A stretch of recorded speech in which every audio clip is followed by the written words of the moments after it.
కాల్పుల విరమణ ఒప్పందం కొనసాగింపు గురించి చర్చించుకోబోతున్న తరుణంలో ఇజ్రాయెల్ మంగళవారం తెల్లవారుజామున గాజా మీద విరుచుకుపడి 400 మందిని ఊచకోత కోసింది. కనీసం 600-700 మంది తీవ్రంగా గాయపడినందున మృతుల సంఖ్య మరింత హెచ్చడం ఖాయం.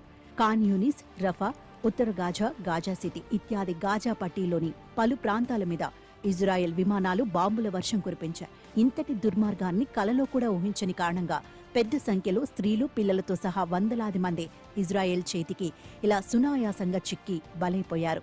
17 నెలల యుద్ధంలో ఒకే రోజున అత్యధిక సంఖ్యలో జనహననం జరిగిన సందర్భం బహుశా ఇదే కావచ్చు. యుద్ధం జరుగుతున్నప్పుడు వేరు, పరుగెత్తి ప్రాణాలు కాపాడుకోగల అవకాశమైన జనానికి మిగిలి ఉంటుంది. కానీ యుద్ధం ఆగి కాల్పుల విరమణ అమలు జరుగుతున్నప్పుడు ఇజ్రాయెల్ ఈ పాపానికి ఒడిగట్టింది. ఇంతకుముందు సురక్షిత ప్రాంతాలకు తరలిపోయిన పాలస్తీనియన్లు సైతం ఎంతో నమ్మకంగా తిరిగి వచ్చినందున పెద్ద సంఖ్యలో ఈ మారణకాండకు బలైపోయారు. కాల్పుల విరమణ కాలంలో గాజాకు తిరిగి వచ్చిన పాలస్తీనియన్ల సంఖ్య 5 లక్షల వరకు ఉంటుంది. తమ ఇళ్లు నేలమట్టమైన చోటే టెంట్లు వేసుకుని వారంతా ఉంటున్నారు. రాత్రివేళ దాడి కావడంతో నిద్రలో ఉన్నవారు సులువుగా దొరికిపారు. శిథిలాల్లోనే నిక్షిప్తమైపోయారు. ఒకేమారు గాజా నలుదిక్కులలోనూ ఈ దాడి జరిగింది.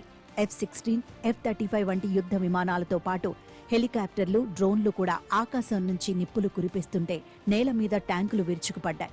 పరుగులు తీస్తున్న వారిని కూడా ఇజ్రాయెల్ సైనికులు కాల్చిపారేశారు.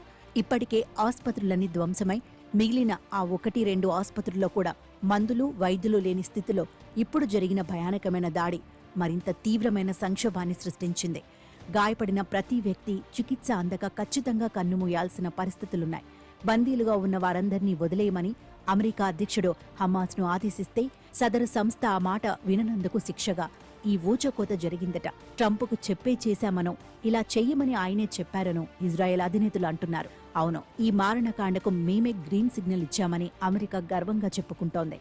కాల్పుల విరమణ కాలంలోనూ ఇజ్రాయెల్ చిన్నా చితక దాడులు కొనసాగిస్తూనే ఉంది. మందులు, ఆహార సరఫరాలను అడ్డుతూనే ఉంది.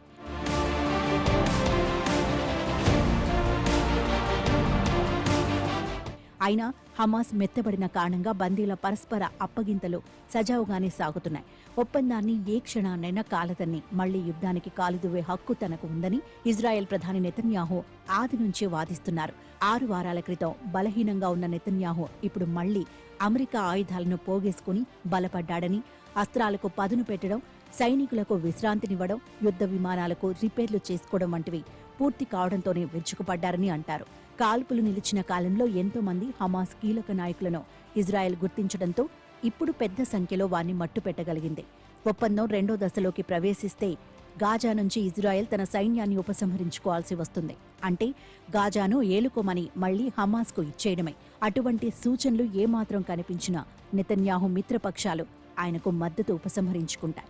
ఇప్పటికే ఆయనకు దూరం జరిగిన వారు ఉన్నందున రాబోయే రోజుల్లో ఆయన అవిశ్వాస పరీక్ష ఎదుర్కోవాల్సి రావచ్చు కూడా. కోర్టులో అవినీతి కేసులు కొలిక్కి వచ్చాయని, తప్పించుకోవడానికే మళ్లీ ఈ యుద్ధం రాజేశాడని కొందరు అంటారు.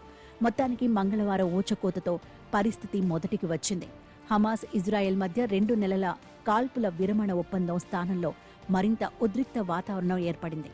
హమాస్ దగ్గర ఇంకా 59 మంది ఇజ్రాయేలీ పౌరులు బందీలుగా ఉన్నారని లెక్క. కానీ వారిలో అత్యధికం ఇప్పటికే మరణించారన్న సమాచారం ఉండటంతో ఇజ్రాయెల్ ఈ దూకుడు నిర్ణయం తీసుకుందని అంటారు. కానీ తమ వారిని రక్షించుకునే పేరిటే గాజాలో అది మున్ముందు సాగించబోయే విధ్వంసం ఊహకు అందనిది. హమాస్ను నిర్మూలించడమనే ముసుగులో తిరిగి తమ ఇళ్లకు చేరుకుంటున్న పాలస్తీనియన్లను తరిమికొట్టే స్వామి కార్యాన్ని కూడా నెతన్యాహు నెరవేర్చబోతున్నారు.